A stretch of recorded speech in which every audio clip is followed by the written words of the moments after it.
think the question everyone is asking is India going to respond, and how?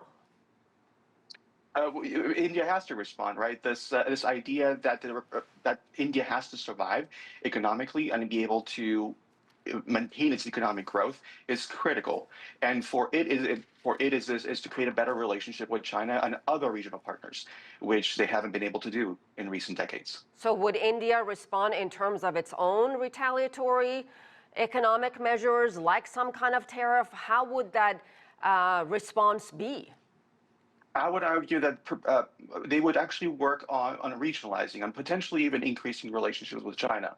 I think that would be actually a better situation for them, because ultimately it would be the number one and the number two and the number five global economy coming together and increasing bilateral relations. And that would create a better optionality for them in terms of getting the United States moving on the tariffs. So how much of a blow are these tariffs to India's economy? They do affect exports, right? They make things like clothing and food items quite critical. But there are displacements into other economies. China could absorb them, other countries could absorb them. And let's not forget that Southeast Asian inter-trade is actually the lowest in the world. So there is an absorbability for those trade partners in that region by itself. India has called these tariffs by the White House unfair and are basically accusing the Trump administration of double standards, saying we're being penalized for buying Russian oil, but other countries are not. China certainly is not.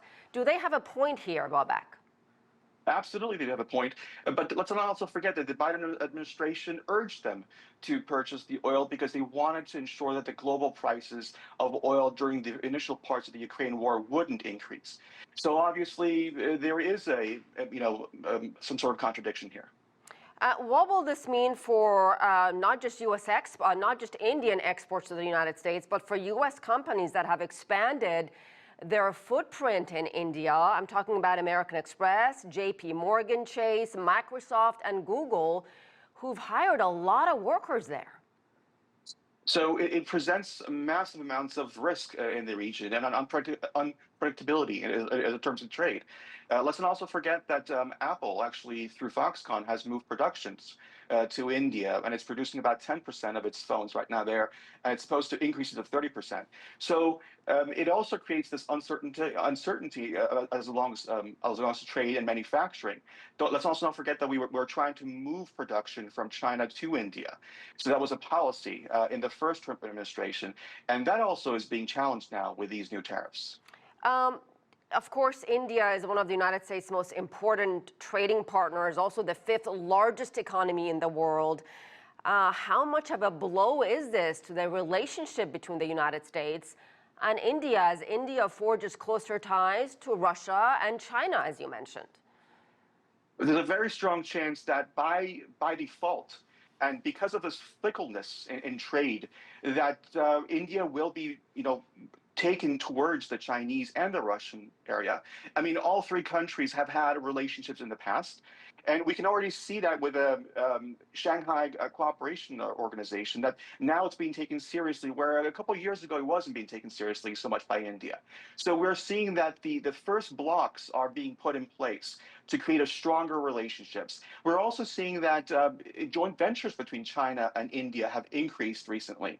And so we're seeing the first movement, the first pieces being installed for that relationship to become much more friendly than rival. And Babak, very quickly, do you anticipate this to be a short-term thing in terms of punishing India for buying Russian oil with these tariffs, or do you expect this to be a long-term thing? We all know Donald Trump uses tariffs as a negotiating tactic. Are we going to turn the corner and strike a deal in a couple of weeks from now? There's a very strong chance that a deal could be stricken between the different countries. There's also a chance that the Supreme Court finds these tariffs to be illegal. Let's not forget about that's still pending in the entire process. So that is also something that we're looking at in the next 12 to 18 months. All right. Babak Hafezi, thank you.